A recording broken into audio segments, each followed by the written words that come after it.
네, 자산관리공사 사장님께 이어서 질문 드리겠습니다. 예. 다른 우리 전해철 의원님과 그리고 또 정재 의원님께서도 지적을 해주셨는데 이게 사실 굉장히 심각한 문제입니다.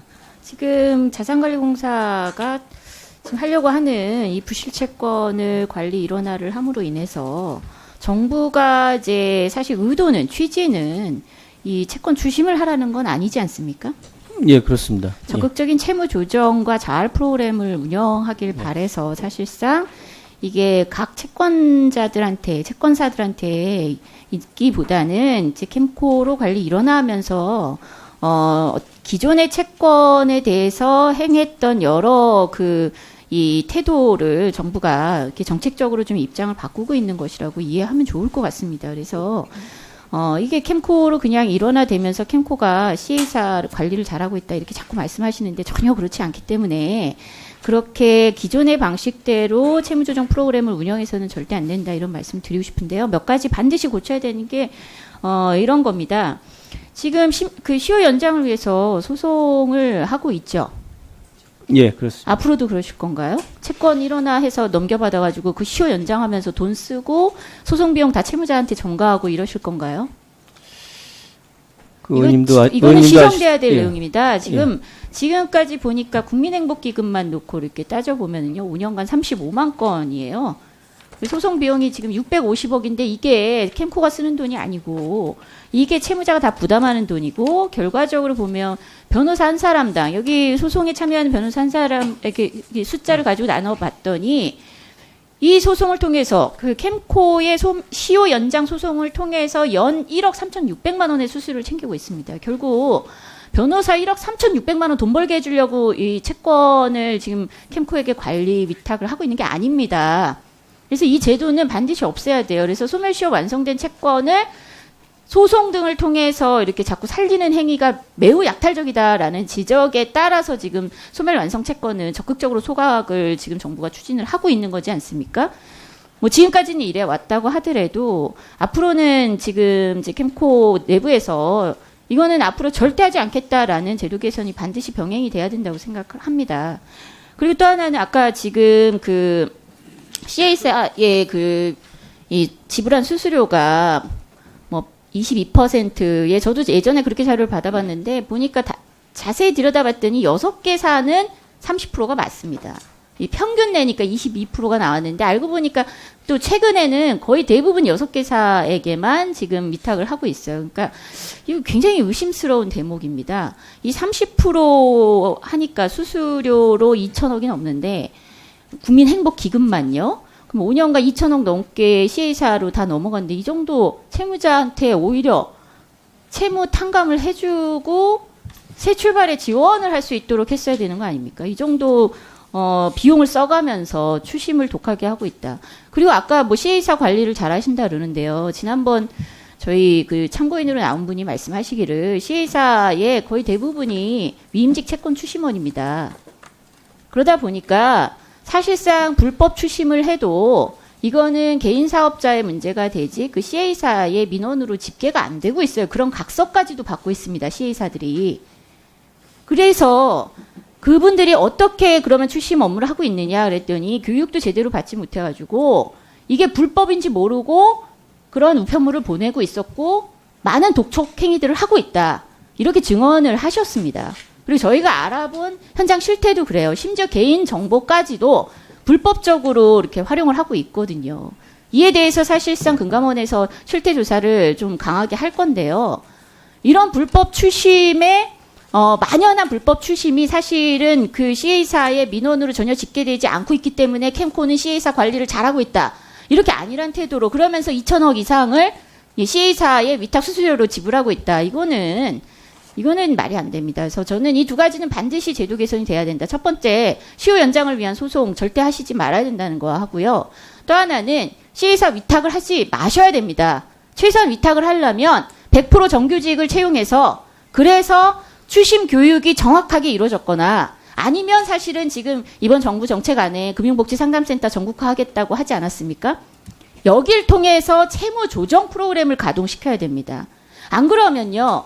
아니 도대체 캠코하고 C사하고 무슨 관계가 있길래 이런 식의 비용 집행이 이루어지는지 납득이 안 된다라는 의구심이 제기될 수 있다고 다시 한번 강조드리고요. 이 제도 두 가지 제도 개선에 대해서 추후에 답변 주시기 바라고요. 금융위하고도 저희가 적극적으로 좀 상의를 하도록 하겠습니다.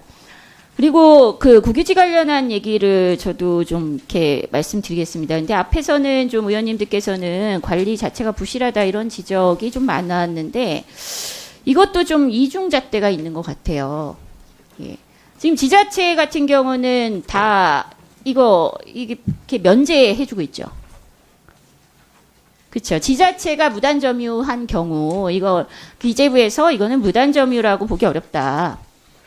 라고 하면서 이거 다 면제해주고 있는 걸로 알고 있거든요. 어떻습니까? 구체적으로 어떤 걸 면제해 준다거나. 뭐 예를 들면은 이제 여러 그 논란이 있었던 것 같아요. 뭐 성산리 해녀 탈의장, 서울시 중구, 부산시 진구 이런 지자체들이 국유지 점유에 대해서 변상금 부과가 사실상은 부당하다.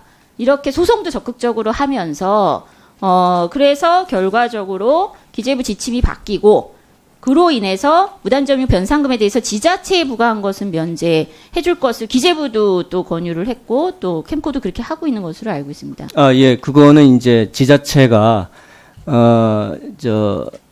저희 캠코로 재산을 넘기기 전에 그게 원래 이제 국유지 본래 목적으로 쓰지 않고 지자체 자체 용도로 쓴 부분에 대해서는 우리가 이제 그 부분은 변상금을 소급해서 부과를 했었던 부분인데요. 네, 예, 네. 그거는 저희가 이제 법원에서도 패소하고 그런 게 시간이 있습니다. 많지 예. 않아서요.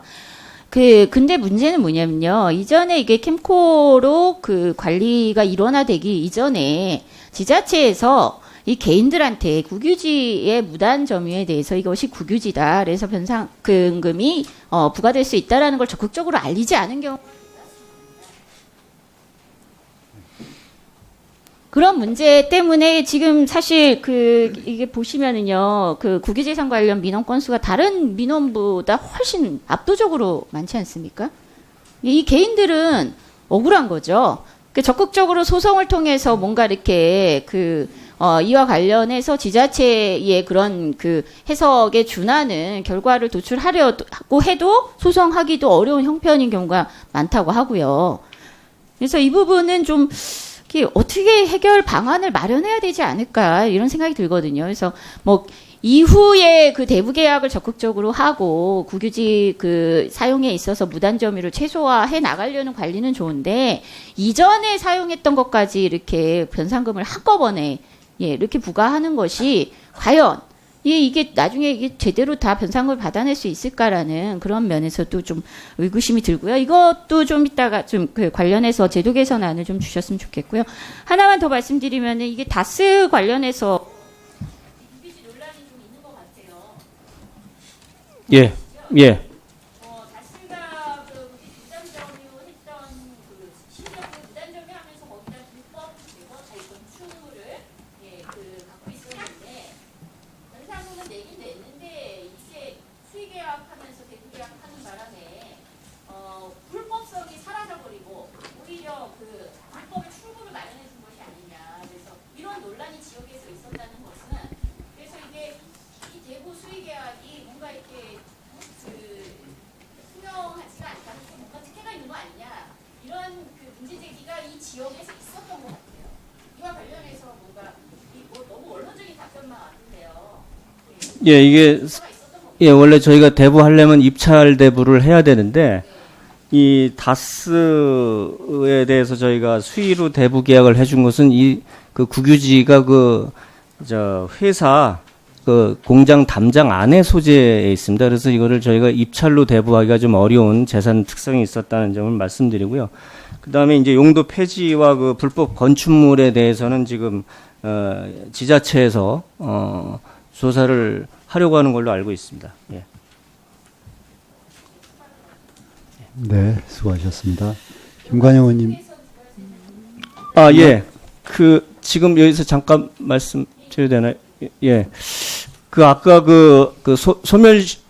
소멸시효 연장 소송 부분에 대해서는 완전히 폐지해야 된다라고 말씀하셨는데 사실 이 부실채권 관리하는 데 있어서 이게 사실 모럴 해저드를 방지할 수 있는 또 이게 마지막 제도적인 보완 장치라고 볼 수 있습니다. 그래서 그것이 남용되지 않도록 그 제도적인 보완 장치를 마련하는 쪽으로 가야지 이걸 완전히 다 시효 소송 자체를 다 없앤다라고 하면 부실채권 관리를 원초적으로 할 수 없는 그런 측면이 있기 때문에요. 그래서 직원을 못 갚은 사람이 도덕적으로 뭘 회피하려고 사안을 회피한다고 말씀하시는 예, 그래서 저희가 이제 노예제도지 예. 모럴 해저드랑 관계가 없습니다. 예, 그래서 저희도 그래서 그 시효 연장 소송을 할 필요성이 있는지 등에 대해서 면밀히 검토를 해서 관계기관의 그 소득 파악 자료라든지 그런 걸 봐서 이거 시효 연장 소송을 하더라도 회수할 비용 실익이 없다든지 그런 거에 대해서는 시효 소송, 연장 소송을 하지 않고요.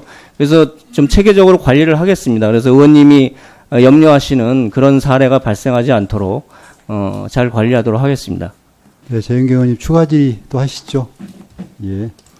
다음에 우리 김관영 의원님 질의하시겠습니다.